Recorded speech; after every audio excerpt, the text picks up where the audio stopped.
말씀을 함께 봉독하도록 하겠습니다. 누가복음 19장 12절부터 27절까지의 말씀입니다. 저 한 절씩 교독하시겠습니다. 이르시되 어떤 귀인이 왕위를 받아가지고 오려고 먼 나라로 갈 때에 그 동료를 불러 문화 열 문화를 주며 내가 돌아올 때까지 장사하라. 그런데 그 백성이 그를 미워하여 사자를 뒤로 보내어 이르되 우리는 이 사람이 우리의 왕됨을 원하지 아니하나이다 하였더라. 주인이 왕위를 받아가지고 돌아와서 문화를 준 종들이 각각 어떻게 장사하였는지를 알고자 하여 그들을 부르니 그 첫째가 나와 이르되 주인이여 당신의 한 문화로 열 문화를 남겼나이다. 주인이 이르되 잘하였다 착한 종이여 내가 지극히 작은 것에 충성하였으니 넓고 옳은 것을 차지하라. 그 둘째가 와서 이르되 주인이여 당신의 한 문화로 5 문화를 만들었나이다.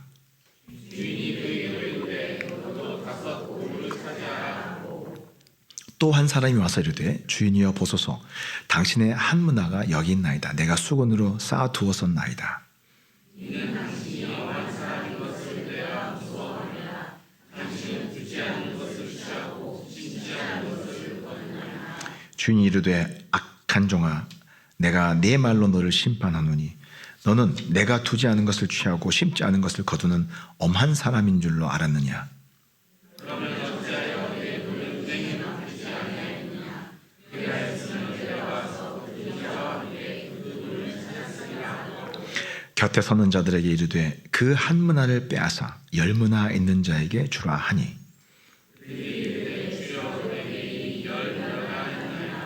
주인이 이르되 내가 너희에게 말하노니 무릇 있는 자는 받겠고 없는 자는 그 있는 것도 빼앗기리라. 이리로 끌어다가 내 앞에서 죽이라 하였느니라. 아멘. 오늘 말씀은 언제 오실까보다 더 중요한 것이란 제목으로 함께 은혜를 나누도록 하겠습니다. 제가 여러분께 한 가지 질문을 드리고 싶습니다. 주님이 당장 빨리 오시면 좋겠습니까? 아니면 천천히 오시면 좋겠습니까? 이렇게 이제 마음이 확 나뉘죠. 상태가 좋은 분은 빨리 오시면 좋겠다 이런 답을 하실 것이고, 상태가 지금 별로 안 좋으신 분은 지금 안 돼요 주님, 좀 준비된 다음에 오시면 좋겠습니다. 또 그리고 이런 분도 있는 것 같아요. 뭘 굳이 오시려고 하십니까? 그냥 안 오셔도 됩니다. 안 오셨으면 좋겠습니다 하는 분도 있을 것입니다. 예수님을 따르던 제자들에게도 늘 이런 질문이 있었습니다. 하나님 나라는 언제 임하는 것입니까? 예수님. 그런데 예수님이 제자들에게 이제 십자가에 못 박힐 날이 가까워 오시면서 제자들에게 그런 말씀하셨습니다. 이제 때가 가까웠다 이런 말씀을 하셨습니다. 그러니까 제자들의 귀가 번쩍 뜨이는 거예요. 거기다가 또 예수님이 무슨 말씀을 어떻게 행동하시냐면 이제 때가 가까웠는데 예루살렘으로 올라가시는 거예요.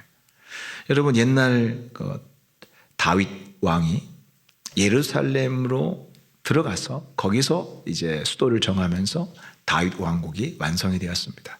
예수님도 예루살렘으로 들어가는 것이 상징적 의미로 보았던 거예요. 그래서 이제 진짜 다가왔구나 이렇게 생각을 하는 것이었습니다.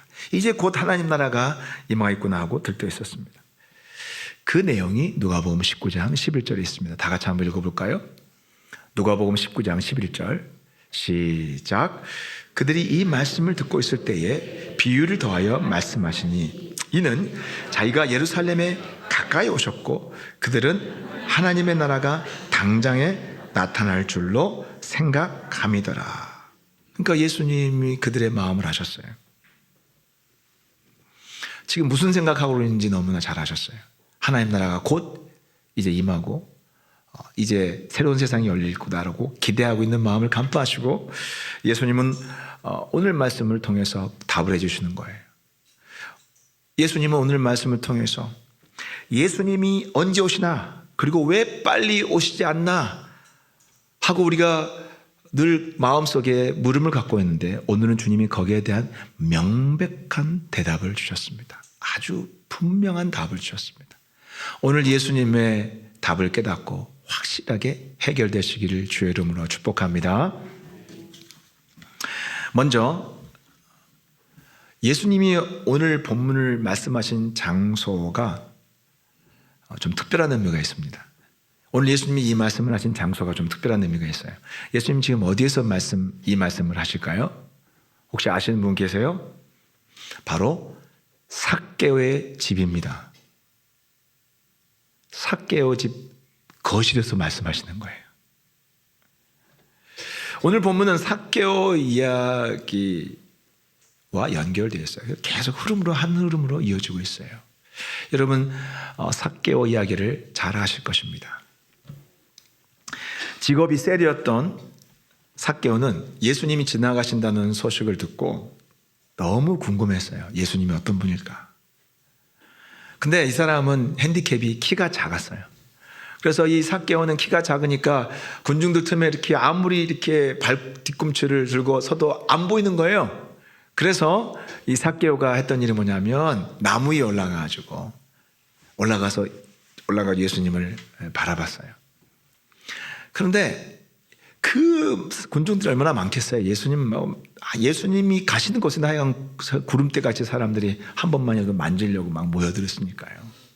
정신이 막 여기저기 소리 지르고 자기 한 번 봐달라고 예수님 막 소리 지르고 정신없는 그냥 아우성인 상태에서 삭개오는 이렇게 뽕나무에 있어서 뒤에서 조용히 이렇게 보고 있는데 갑자기 주님이 가다가 발걸음을 멈추셨어요. 그리고 삭개오를 탁 주목하셨어요. 그리고 삭개오에게 말씀하셨습니다. 우리 한번 19장 5절 한번 볼까요? 다 같이 시작. 예수께서 그곳에 이르사 쳐다보시고 이르시되 삭개오야 속히 내려오라. 내가 오늘 내 집에 유하여야 하겠다 하시니. 예수님이 삭개오에게 이름을 부르시면서 내가 속히 내려오라고, 내가 네 집에 오늘 가겠다고, 머무르겠다고 하시는 거예요. 아마 삭개오가 예수님의 이 말씀을 듣자마자 그는 심장이 아마 멎을 뻔했을 거예요. 얼마나 놀라운 일입니까? 여러분, 왜냐하면 그가 놀랄 수밖에 없었던 이유는 뭐냐면 삭개오의 직업이 동족을 착취하는 세리였습니다. 매국노였습니다. 죄인이었습니다. 공공의 적이었습니다. 그런데 그런 자신을 거룩하신 그분이 자기를 불러주시는 거예요. 또 삭개오는요, 예수님을 이전에 한 번도 뵌 적이 없어요. 개인적으로 아무런 친분이 없어요. 그런데 만난 적도 없어요. 그런데 예수님이요, 오늘 삭개오를 보시자마자 예수님은 삭개오를 먼저 알고 계셨고, 그리고 그의 이름을 친히 불러주셨다는 거예요. 삭개오야. 이것은 마치 하나님이 자신의 이름을 불러주시는 것 같았습니다. 얼마나 감동입니까? 삭개오를 보면 저와 여러분이 오늘 이 자리에 어떻게 앉아있게 되었는지를 우리는 발견하게 됩니다. 우리가 어떻게 이 자리에 앉아있습니까? 삭개오처럼 저와 여러분을 주님께서 한 사람 한 사람 친히 그 이름을 부르시고 이 자리에 우리를 인도해 주신 것을 믿으시기 바랍니다. 죄 가운데 살면서, 그렇죠, 우리는 다 이전에 주님 만나기 전에 어떤 삶이었습니까? 죄 가운데 살면서, 그리고 우리가 죄인인지는 알지만 그 죄를 어떻게 할 수가 없었어요. 그 죄의 힘을 이기지 못하고, 그리고 그냥 죄에 떠밀려서 하루하루 살아가던 인생 아니었습니까? 그런데 예수님께서 어느 날 찾아오셔서 우리 한 사람 한 사람의 이름을 친히 불러주시고, 그리고 내 집에 그리고 내 인생에 찾아와 주실 것입니다. 그렇게 해서 주님이 삭개오의 집에 오셨고, 주님은 삭개오의 집에서 어떤 말씀을 선포하십니까? 오늘 이 집에 구원이 이르렀노라 하고, 너도 이제 아브라함의 자손임이라 하고 선포하셨습니다. 얼마나 감동적인 장면입니까? 우리는 이렇게 해피엔딩으로 삭개오가 와 하고 성경이 끝난 줄 알았어요. 이야기가. 그런데 그게 아니에요. 이 본문이 끝나지 않았어요. 그 이후에 그 집 거실에서 오늘 본문이 계속되는 거예요. 이제 상황 이해가 되셨죠?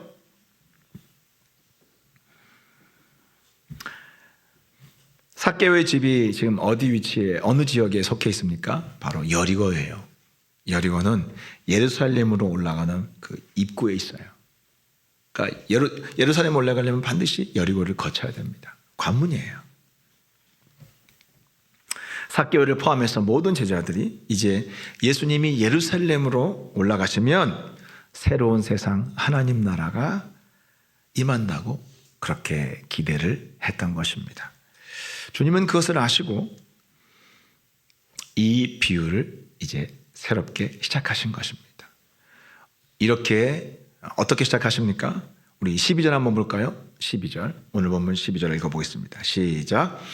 이르시되 왕위를 받아가지고 오려고 먼 나라로 갈 때에, 자, 한 귀한 사람이 이제 권력자겠죠. 아마 유력한 이제 대권 후보겠죠.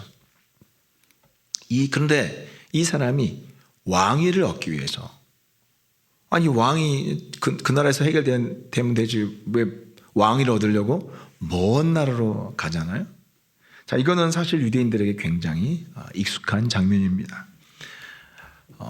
멀지 않은 때에 그 전에 그런 일이 실제로 있었습니다. 헤롯 대왕이 죽고 난 다음에 헤롯 대왕의 아들인 헤롯 아켈라오가 로마로 그 당시 황제였던 아우구스투스에게 이스라엘의 왕권을 받으려고, 그러니까 당시는 전 세계 로마가 통치했기 때문에 왕이 되려면 마음대로 될 수가 없어요. 로마의 허락을 받아야 돼요. 로마가 왕권을 줘야지만 그때부터 왕이 되는 거예요.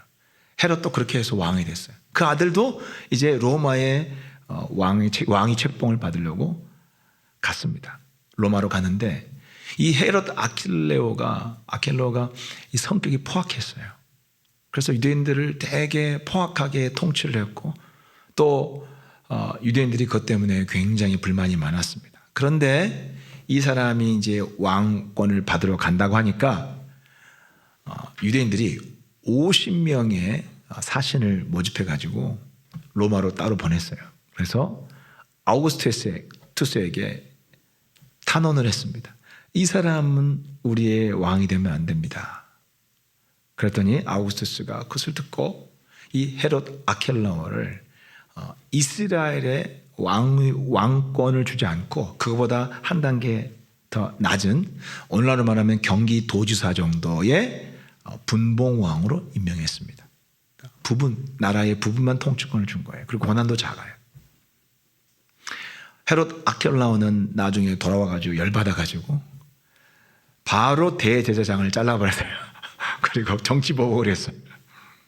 그 후에 폭정을 일삼다가 결국 로마에 의해서 쫓겨나게 됩니다.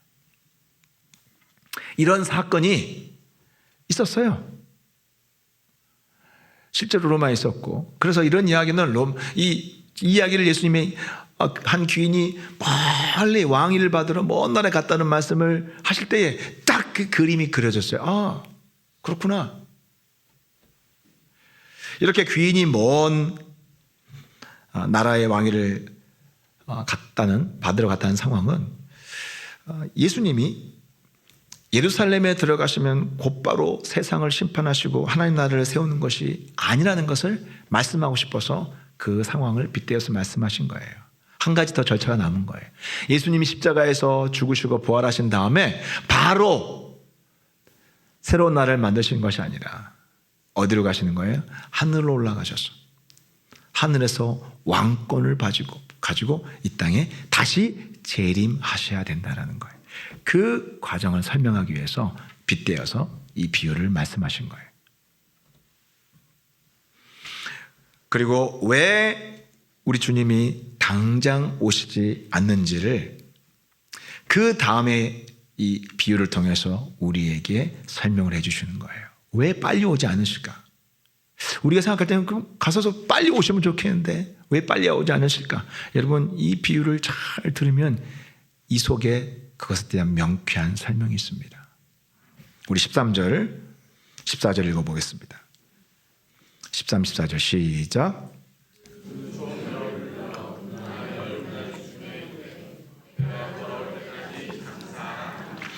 그런데 그 백성이 그를 미워하여 뒤로 보내어 이르되 우리는 이 사람이 우리의 왕됨을 원하지 아니하나이다 하였더라.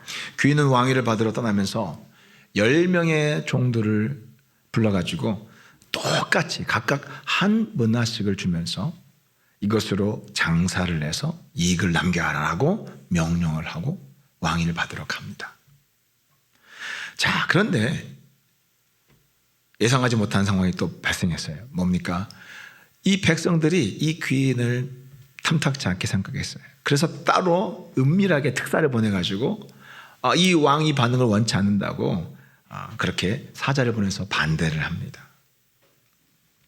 자, 이 상황은 어떤 상황을 빗대신 걸까요? 이 백성들은 지금 예수님을 거부하고 십자가에 못 박았던 유대인들을 가리키는 것입니다. 그 중에 또 바리새인과 서기관들이 그 중심에 있죠. 왜 유대인들은 예수님을 거부했습니까? 왜 예수님을 자신들의 왕으로 인정하고 싶지 않아 했습니까? 왜냐하면요, 예수님은 자신들이 원하는 스타일의 메시아가 아니었기 때문입니다. 유대인들은 자기들이 원하는 메시아가 있었어요. 메시아의 이미지적인 모습이 있었어요. 어떤 메시아냐면 자신들, 다시 말해 유대인들의 꿈을 이루어줄 메시아가 필요했어요. 유대인들의 꿈이 뭡니까? 부유한 나라. 그리고 다윗 시대처럼 주변 나라를 다 쳐서 이스라엘의 영토를 아주 넓게 확장했잖아요. 그 다윗이 이루었던 영토를 다시 회복해줄 그런 강력한 군사적인 지도자를 원했습니다. 그런 메시아를 원했어요. 그런데 예수님은 메시아로서 전혀 그런 비전을 보여주지 않았습니다. 이스라엘 백성들은 자기들의 밥 잘 먹고 잘 살게 해주겠다고 하신 공약을 해주실 줄 알았고, 또 그 다윗 시대에 다윗의 후손으로 오셨기 때문에 다윗 시대의 그 영광을 내가 너희에게 다시 이루리라고 공약을 해줄 줄 알았어요. 그런데 예수님은 그들의 꿈에 전혀 관심이 없는 듯 보였습니다. 그리고 오히려 오셔서 뭘 하셨습니까? 그들 안에 있는 죄를 드러내셨어요. 그들의 죄를 지적하셨어요. 마음으로 음욕만 품어도 가늠한 자라고 하셨어요. 이전에 그래도 율법을 잘 지키고 열심히 종교 생활을 하고 있었는데 율법을 열심히 붙잡고 자기들은 그래도 1등 하나님의 1등 백성이라고 생각하고 살았는데 예수님은 그걸 다 깨부셨어요. 그리고 마음으로 음욕을 품어도 이미 가늠한 죄인이라고 했어요. 그러니까 이게 무너지는 거예요. 자신들의 그 업적이 다 마음으로 죄를 어떻게 안 범할 수 있어요? 그냥 다 무너지는 거예요. 거기다가 또 마음으로 누군가를 미워하면 살인한 자와 똑같다고 하시니까 이 사람들의 자부심이 다 무너지고 그것에 따르면 자신들도 꼼짝없이 죄인이 되는 거예요.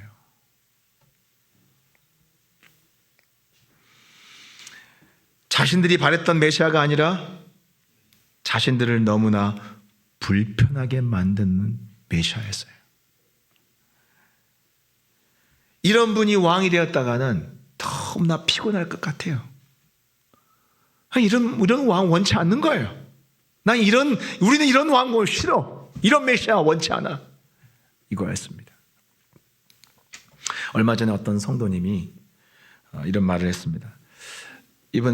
전에 이분은 그 모태신앙으로 그냥 주일에만 교회 출석하고 자기 기준대로 볼 때 자기 기준에는 진짜 자기는 신앙생활을 그래도 잘하고 그리고 무슨 불편함 없이 아주 편안하게 신앙생활을 잘했대요.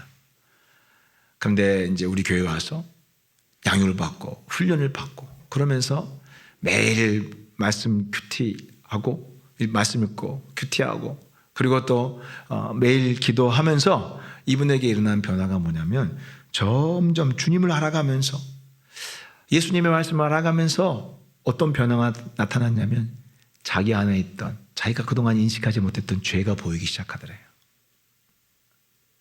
자꾸 하나님 앞에서 자기의 죄가 드러나더래요. 어떤 날은 자신이 어떤 날은 자기가 진짜 더러운 벌레처럼 느껴질 정도로 자신의 죄가 많이 느껴지고 그동안에는 그냥 전혀 생각지 않았는데 주님이 말씀을 통해서 자기 내면을 보여주시니까 기도할 때마다 떠오르고 회개하고 그것도 회개 하루로 끝나는 게 아니라 계속 하나님 앞에 설 때마다 죄가 생각나고 회개하게 되니까 너무 괴롭더라는 거예요. 비참하게 자신이 느껴졌다고 합니다. 힘들으신 거예요. 예수님 만나니까, 제대로 만나니까.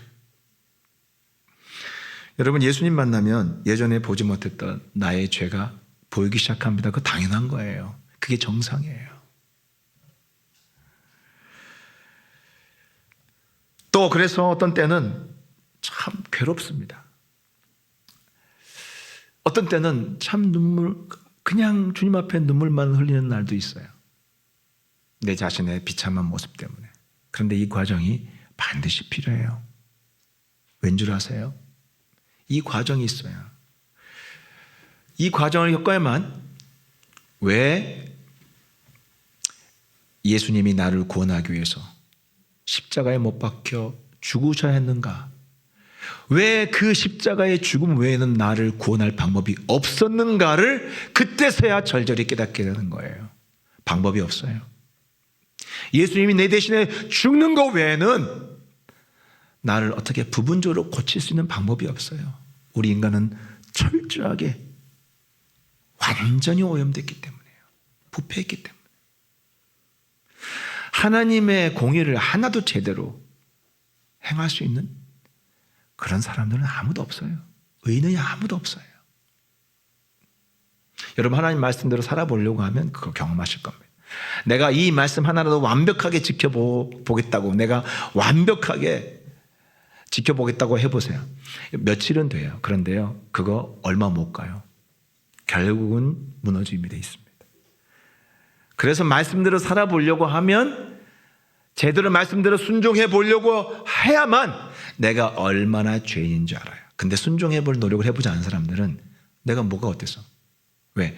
순종해 보지 않았기 때문에 모르는 거예요. 근데 순종을 해보면요, 아무도 주님 앞에서 입을 열지 못합니다. 입을 다물 수밖에 없어요. 저도 그렇습니다. 입을 열 수가 없어요. 그리고 고개를 숙이게 됩니다. 십자가 앞에서. 예수님, 옳습니다.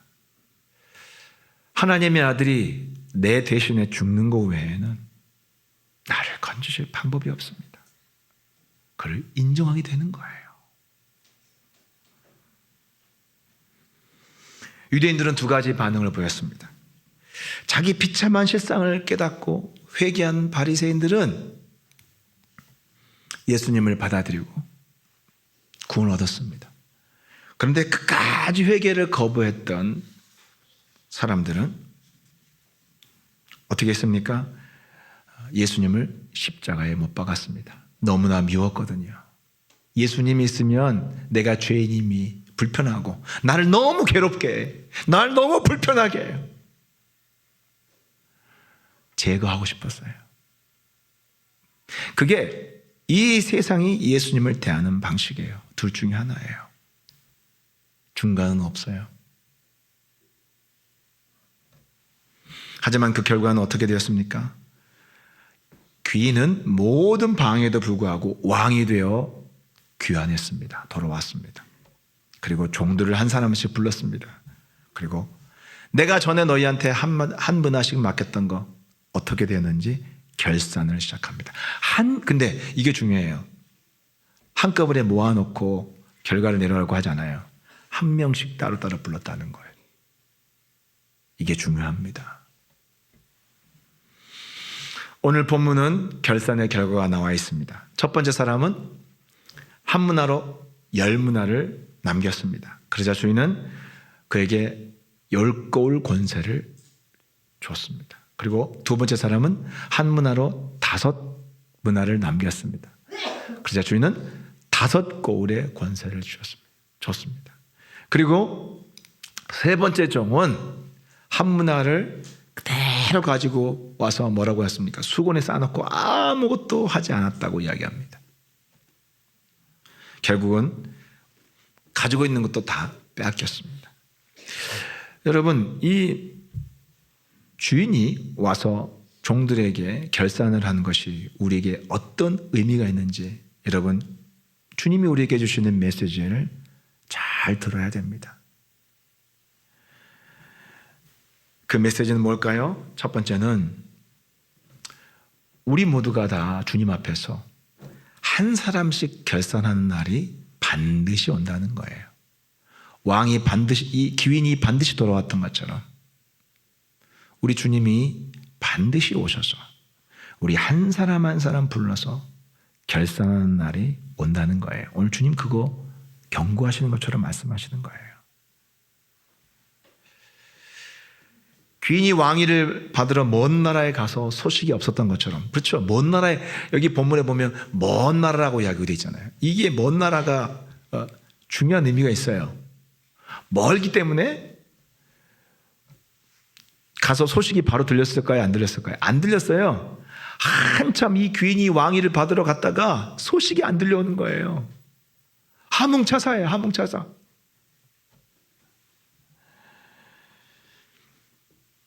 그것처럼 예수님도 곧 오신다는 재림의 약속대로 곧 오실 줄 알았지만 예수님 왕위를 받으러 하늘로 올라가신 다음에 깜깜 무소식이에요.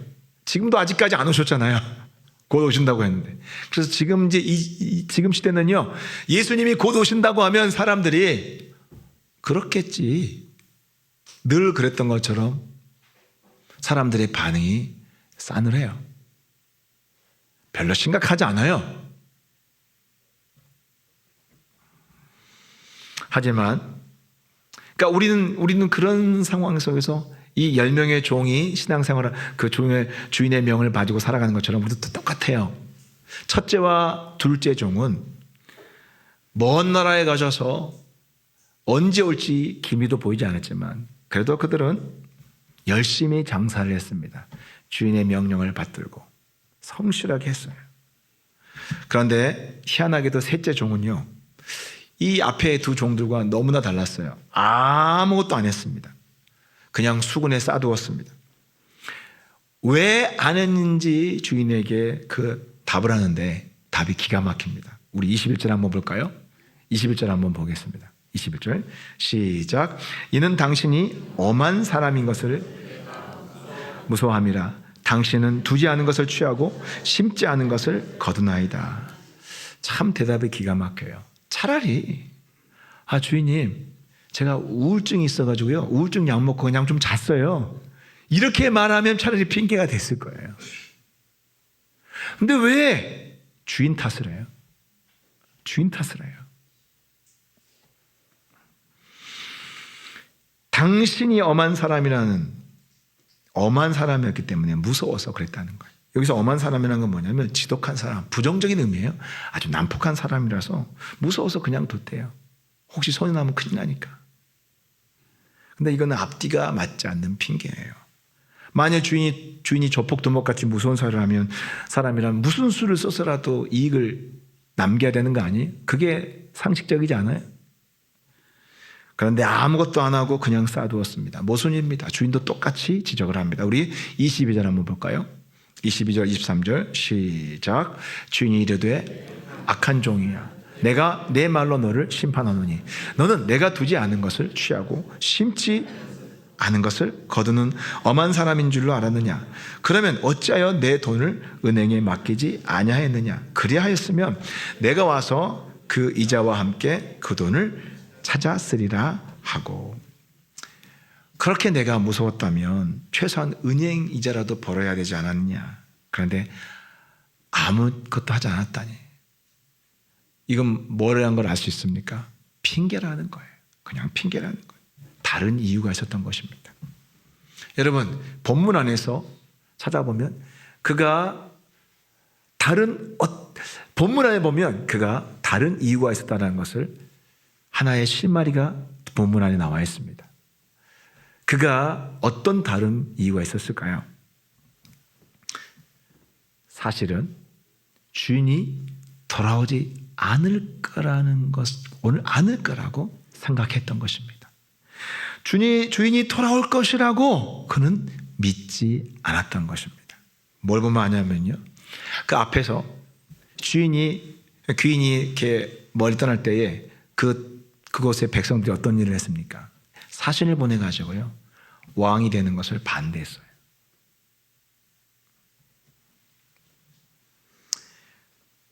이 종도 그런 분위기를 보면서 그쪽에 더 확신을 가졌던 것 같습니다.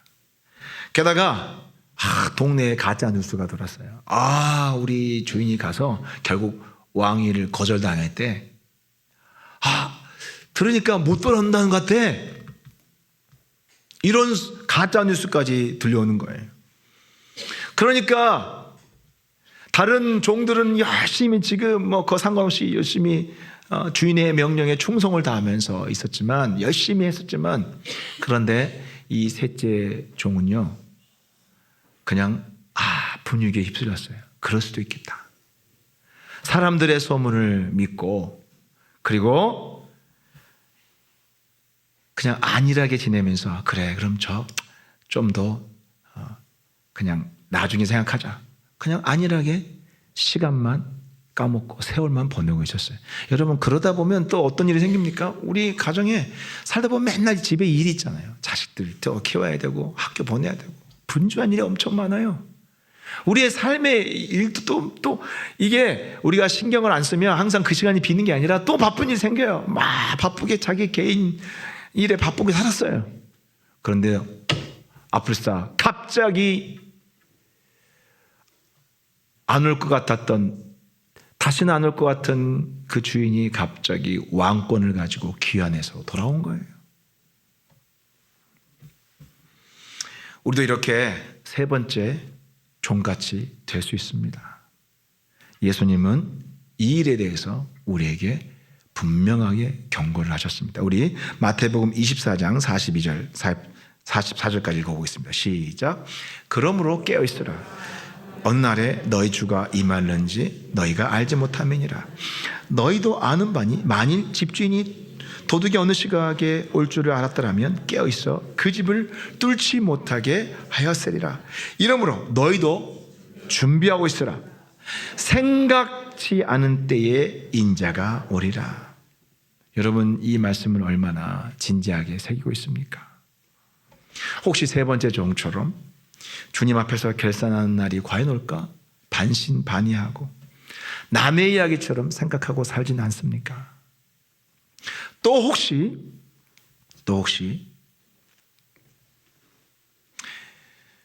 이렇게 생각하는 분은 없습니까?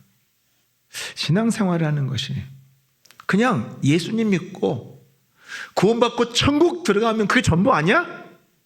천국 들어가면 되지, 천국만 가면 되지, 이런 생각을 하고 그것을 신앙의 전부로 생각하는 분들이 혹시 없습니까? 여러분, 그건 정말 잘못된 생각입니다. 천국은 우리가 분명히 갑니다. 예수님 믿으면 천국은 다 들어갑니다. 하지만 여러분, 천국 들어가기 전에 반드시 입구에서 결산하는 과정을 거친다는 사실을 오늘 말씀을 통해서 확실하게 기억하시기 바랍니다. 천국으로 바로 들어가는 거 아니에요? 우리 미국 들어가려면 미국 입국 심사대에서 심사를 받잖아요. 여러분, 반드시 오늘 주님이 한 문안을 맡겼던 종들을 다 1대1로 불러서 어떻게 그가 열매를 맺었는지 결산하는 과정을 거치는 것처럼 우리도 천국 들어가기 전에 반드시 결산의 과정을 거친다는 것을 예수님이 여기서만 그런 게 아니라 여러 차례 다른 비유를 통해서 거듭거듭 말씀하셨어요. 결산하는 과정 거칩니다. 천국에 바로 들어가지 않습니다. 입구에서 반드시 심사대를 거칩니다. 그날이 온다는 것을 오늘 말씀을 통해서 아셔야 돼요.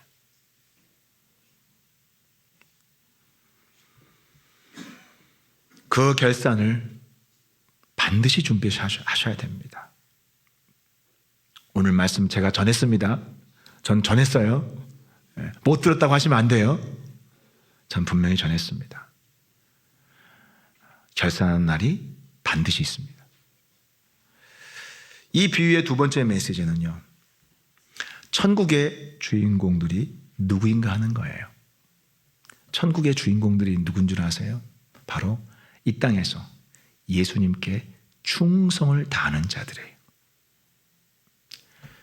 충성을 다하는 자들이 천국의 주인공들이라는 거예요.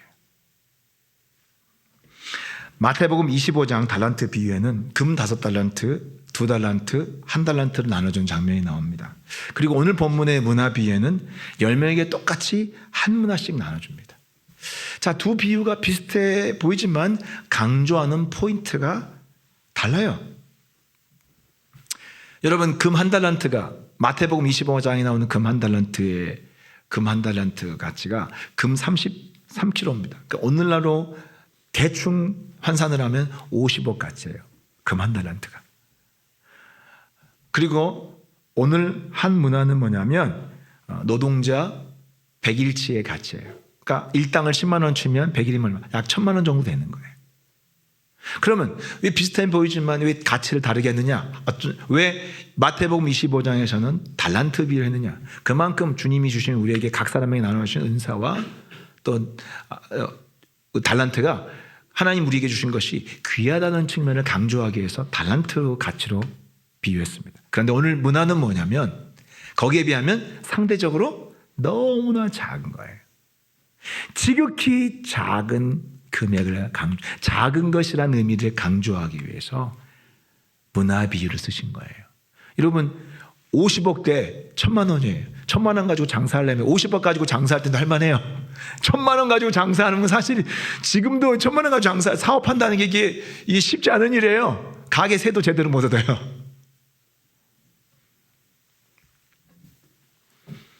바로 이게 포인트예요. 주인이 적은 금액을 나눠준 것은 처음부터 종들을 통해서 주인이 무슨 큰 수익을 기대하지 하지 않았다는 거예요.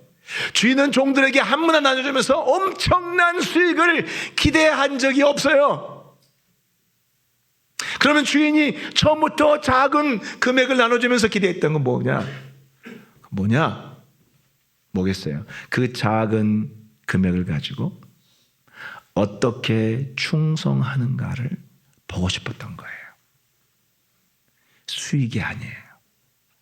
주인은 수익을 기대한 것이 아니라 주인이 이 종들이 이 작은 수를 가지고 그리고 똑같이 나눠줬어요. 다 똑같이 나눠줬어요. 누구에게나 공평하게 나눠줬어요. 그런데 그 작은 수를 가지고 어떻게 충성을 다했는지 그거를 보고 싶어 했던 거예요.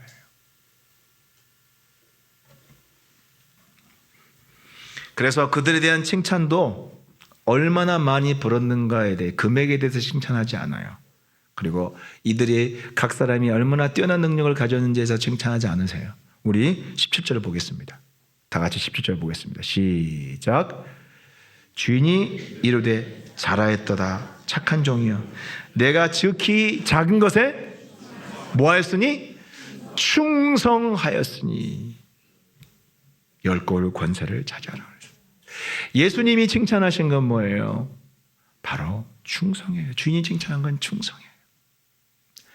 네가 어떻게 충성했는지를 주인은 그 충성을 보고 칭찬하신 거예요. 칭찬의 기준은 충성이었습니다. 여러분, 다시 말씀을 드립니다. 여러분, 오늘 말씀을 통해서 주님 앞에 섰을 때 우리가 결산하는 기준이 무엇인지를 확실하게 오늘 깨달으시기 바랍니다. 뭐예요? 예, 금액이 아니에요. 뭐예요? 충성이에요. 충성. 물론 충성했지만 돈을 많이 못 벌 수 있어요. 현실이에요. 주님은 근데 액수를 보지 않는다 그랬죠? 네가 얼마나 충성했는가를 보시는 거예요. 거꾸로 충성 안 했는데 아주 수가 좋아서 돈을 많이 벌 수 있어요. 근데 주님은 그 액수를 보지 않으세요. 네가 충성하지 않았고 충성을 보시는 거예요.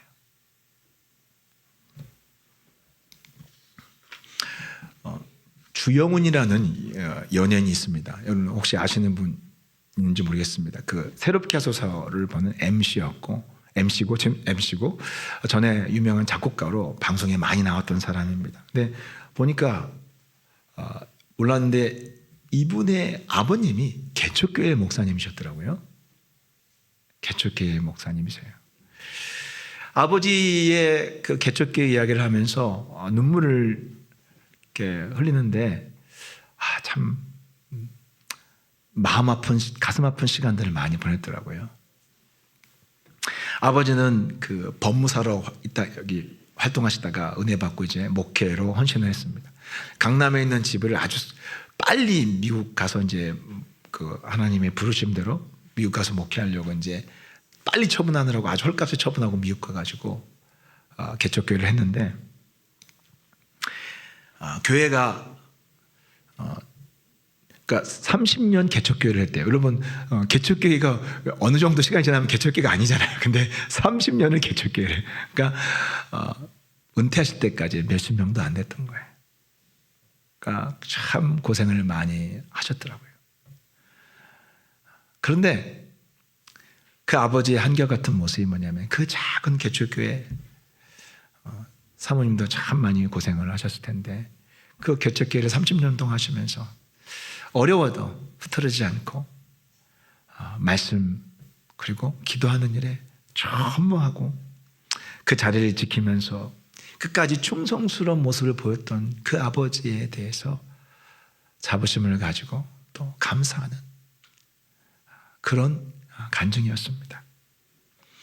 여러분, 바로 이 땅에는 그런 충성스러운 종들이 진짜 많습니다. 사람들은 몰라요. 그런 분들은 어디 보이지도 않아요. 지금 정말 너무나 작은 금액을 가지고 몸부림치면서 이름도 없이 빚도 없이 어디에서 참 사람들에게 드러나지 않고 드러날 틈도 없어요. 너무 작으니까. 우리가 언론에서 보는 막 화려한 목회자의 상은 사실은 그거는 일부예요. 대다수의 목회자는 정말 한문화를 받아서 충성을 몸부림치면서 충성을 다하는 그런 종들이에요. 이 땅에는 그런 충성스러운 종들이 얼마나 많은지 몰라요. 주님 앞에 가면 주님은 뭘 보시는지 명심하셔야 됩니다. 네가 어떻게 충성했는지 주님은 다 아시는 거예요. 우리 교회가 개척한 지 10년이 지났습니다. 우리 교회가 참 건강한 교회로 칭찬을 많이 듣습니다. 소문도 주변 목사님들도 어떻게 소문을 듣고 그 교회가 참 건강하고 목사님 목회 참 행복하게 한다는 거 소문 듣고 있다고 그런 이야기들을 하세요. 그러면 저는 그런 칭찬을 들으면 제일 감사한 사람들이 누구냐면요, 우리 교회에 충성스럽게 헌신했던 우리 성도님들이에요. 우리 교회는 직원이 없어요. 그리고 목회자도 사역자도 풀타임 사역자가 없어요. 우리 교회에 수많은 사역들 그러나 하지만 우리 교회는 어느 정도 규모가 있기 때문에 그래도 참 해야 할 건 다 해야 돼요. 예배, 방송, 청소, 교회 관리, 재정, 주일학교 교사, 양육, 지금 토요일에 영어 성경까지 하고 있잖아요. 영어 성경까지 지금 하고 있어요. 어제 보니까 나와서 또 양쪽에서 지금 하고 있어요. 다 누가 하냐면 우리 성도님들이 하고 있어요, 교사를. 그리고 또 주일날 우리가 매 주일마다 행복하게 먹고 있는 오뎅 봉사, 이것도 다 우리 집사님들이 헌신하고 봉사하는 거예요. 이 성도님들의 충성과 헌신으로 우리 교회가 이렇게 행복하게 매 주일마다 기쁨이 가득하고, 최근에 이제 등록하시고 우리 교회에 오셔서 하신 분들이 그러더라고요. 교회가 너무 밝고 행복해 보인대요. 그럴 수밖에 없는 게 많은 분들의 충성스러운 헌신이 있기 때문에 우리 다른 사람들이 그렇게 행복하게 예배를 드리고 나누고 기쁨으로 우리가 예배 드리고 돌아갈 수 있는 거예요. 한번 어떤 분, 제가 이렇게 쭉 지금까지 개척의 과정을 돌아보면 여러 가지 에피소드들이 많은데, 어떤 분은요, 신장이 굉장히 문제가 생겨가지고 투석을 받았어요. 얼굴이 이렇게 퉁퉁 부었는데 어느 날은 교회에 와보니까 그분이 쉬어야 되는데 교회에 나와가지고 교회에 여러 가지 장비 만지고 이것저것 막 교회 이것저것 이렇게 돌보는 거예요. 이분이 개척 때부터 그렇게 헌신했었어요. 근데 몸이 아픈데도 나와서 그렇게 하고 있더라고요. 제가 깜짝, 아니 왜 나왔냐고. 왜 지금 이거 내버려 두라고. 근데 세상에 아무도 없는데 와서 하고 있는 거예요. 제가 그날 돌아가면서 부끄러웠어요. 정말 부끄러웠어요. 주님이 보실 때에 누구를 더 충성스럽게 보실까? 그 사람 누구 알아주기를 합니까? 나는 담임 목사라고 성도들한테 과분한 사랑도 받고 칭찬도 많이 듣고 그러지만, 그런 성도들은 누가 칭찬해줘요? 누가 알아줘요? 좀 잘못하면 욕이나 먹죠. 누가 이렇게 했냐고. 누가 주님 앞에 인정을 받을까요? 누가 주님께 충성된 일꾼이라고 칭찬을 들을까요? 솔직히 두려워요. 진심입니다.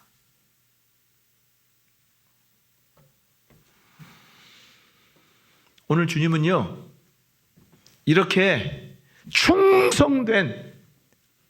우리 주님께 충성된 일꾼들이 바로 천국의 주인공들이라고 오늘 말씀하고 있는 거예요. 여러분, 천국 우리 그냥 때 되면 들어가는 곳이 아니에요. 우린 지금 다들 예수님이 언제 오시는가, 그리고 그 시기에 대해서 관심이 많습니다. 때에 대한 관심이 많습니다. 천국 들어가는 데만 관심이 있어서 그래요. 천국 입장한 데만 관심이 있으니까 빨리 그 때에만 관심이 있죠. 언제인지 그걸 궁금하죠. 근데 여러분, 입장하는 게 중요한 게 아니라 자격을 갖추고, 그리고 그 앞에서 다 결산한다는 것을 확고히 알았다면 그렇게 쉽게 생각할 수 있을까요?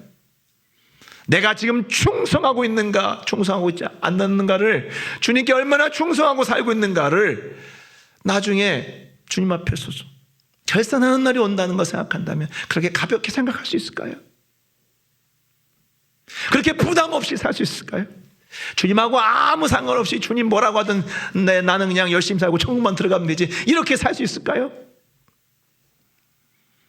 아니에요.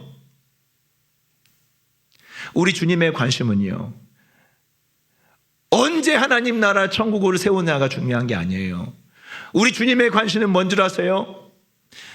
구원받은 하나님의 백성들이 천국에 합당한 자로, 충성된 일꾼들로, 이 땅에서 예수 그리스도의 제자로 충성된 사람들로 인정받고 천국에 들어오기를 원하시는 거예요. 착각하면 안 돼요. 주님이 오시는 게 언제 오신지가 뭐가 중요합니까? 주님 앞에 서서 한 사람 한 사람 결산하는 날이 온다는 것을 아셔야 돼요. 긴장하셔야 돼요. 긴장하고 사셔야 돼요. 우리 주님의 관심은 우리의 관심과 달라요. 그래서 늦게 오시는 거예요. 왜요? 우리 한 사람 한 사람이 충성된 일꾼들로 다 천국 들어왔을 때 모두가 다 칭찬 듣는 천국의 사람들이 되는 걸 보고 싶어서 기다리시는 거예요. 아무것도 안 하고 잠자다가 주님 오신다 그러니까 벌떡 일어나서 천국 들어가려고 하는 그런 자세를 가지고 천국 오는 걸 주님 하나도 안 기뻐하세요. 오늘 한 문화씩 작은 거 나눠주면서 그 작은 거 가지고 얼마나 충성했는가를 보고 싶어 했던 그 주인의 마음처럼 우리 주님은 여러분들에게 작은 거 나눠주시면서 그 작은 것 가지고 얼마나 주님께 충성하며 천국의 주인공들로 얼마나 잘 준비되었는가를 보고 싶어하는 그 주님의 마음을 깨닫는 여러분 되시기를 주의 이름으로 축복합니다. 기도하시겠습니다.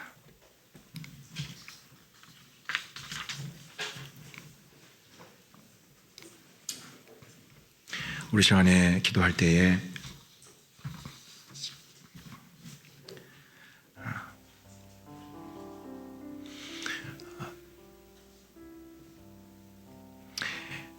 우리가 어떻게 구원받았는지 다시 한번 주님 앞에 돌아보길 바랍니다. 우리는 삭개오 같은 자들이었습니다. 오늘 주님이 삭개오의 집에서 이 말씀을 하시는 것을 의미를 가지고 들어야 됩니다. 삭개오도 아마 바로 이제 조금 있으면 예루살렘에 들어가서 하나님 나라가 시작될 기대가 있었을 거예요. 그런데 예수님은 삭개오에게, 삭개오를 비롯해서 모든 사람들에게 주님이 당장 하나님 나라로 들어오게 하는 것이 아니라 이 땅에서 충성된 예수님의 사람으로 우리가 말씀을 날마다 묵상하고 죄를 회개하고 우리 안에 있는 온갖 죄악들을 다 씻고 예수님을 닮아가고자 몸부림치는 그런 충성된 삶을 우리 주님은 보고 싶어 하십니다. 말씀의 열매를 맺는 것을 보고 싶어 합니다. 너희는 거룩하라. 그 거룩한 말씀을 붙잡고 부족하지만 그래도 내일은 오늘보다 더 낫게 하루하루 성장해 나가는 열매를 맺어가는 부단히 주님 앞에 말씀을 붙잡고 충성하는 그 모습을 우리 주님은 천국문에서 보고 싶어 한다는 것을 기억하면서 주님 오늘 말씀을 통해서 깨닫습니다. 언제 오시는가가 중요한 것이 아니라 주님 준비되게 하여 주시옵소서. 말씀의 열매를 맺으며 주님께 착하고 충성된 종이라는 칭찬 듣는 나와 내 가족 되게 하여 주시옵소서. 우리 세곡사랑의 교회 되게 하여 주시옵소서. 그래서 주님께 천국에 들어갔을 때에 큰 상을 받고 천국의 영광과 권세와 능력을 받아 누리는 축복된 우리 세곡사랑의 성도들을 다 되게 하여 주시옵소서. 저를 따라 기도하며 주여 은혜를 주옵소서. 불쌍히 여겨 주옵소서. 다 같이 기도합니다. 주여 자비롭고 은혜로우신 하나님 아버지여, 참으로 주의 성령님께서 우리 성도들 한 사람 한 사람 주님 오늘 말씀을 통해서 참으로 깨닫게 도와주시옵소서. 아버지 우리는 언제 주님 오시는가에만 관심을 갖고 살았습니다. 그러나 오늘 주님은 우리에게 말씀하십니다. 우리가 얼마나 이 땅에서 말씀의 열매를 맺고 주님이 우리에게 주신 작은 거에 충성하며 얼마나 우리 주님의 명령 앞에 말씀 앞에 열매를 맺는가, 그 우리 이 땅에서 우리가 준비된 모습, 충성된 예수 그리스도께 충성된 일꾼으로 충성된 제자로 우리가 변화되고 성장한 그 모습을 그렇게 훌쩍 성장한 모습을 천국 문의 입구에서 보기를 원하시는 우리 주님의 마음을 우리 모든 성도들이 깨닫게 하여 주시옵소서. 아버지 하나님, 우리의 관심과 우리 주님의 관심이 얼마나 다른지는 아버지 하나님 알게 도와주시옵소서. 아버지 하나님 깨닫게 도와주시옵소서. 발견하게 도와주시옵소서. 아버지여 알게 도와주시옵소서. 아버지 하나님, 우리 성도들을 참으로 주님, 우리 주님의 말씀을 깨닫고 참으로 이 땅에 아버지 우리 주님 오실 날을 늘 주님 깨어서 준비된 종으로 도적같이 오신다고 하셨는데, 주님 만날 때에 칭찬 듣는 충성된 예수님의 제자들로 주님 세워져 가시도록 하나님 아버지 그렇게 살게 도와주시옵소서. 아버지 하나님, 우리 주님이 참으로 우리를 향해서 어떤 기대를 하고 계시는지 우리는 예수 그리스도께 충성한 자들 되게 도와주시옵소서. 아버지여, 세상 물질에 충성하는 것이 아니라 또 아버지 세상 권력에 충성하는 것이 아니라 예수 그리스도께 충성하는 예수님의 제자들 되게 도와주시옵소서. 그 충성의 열매를 예수님께 올려드리는 우리 모든 성도들 다 되게 도와주시옵소서. 오 주님, 바람같이 불같이 성령으로 우리 한 사람 한 사람 임하여 주시옵소서. 하나님 아버지, 오늘 말씀 그대로 제자들과 우리들은 언제 오시는가에 관심을 가졌지만 우리 주님은 우리가 말씀의 열매를 맺고 예수님의 제자로 준비되어 천국에 10고을 5고을 천국의 영광과 능력을 받아서 천국의 주인공들이 되기를 바라시는, 그래서 그렇게 준비되기를 원하시며 우리가 준비될 때 오기를 원하시는 그 주님의 마음을 헤아리는 우리 모든 성도들 다 되게 하여 주시옵소서. 예수 그리스도 이름으로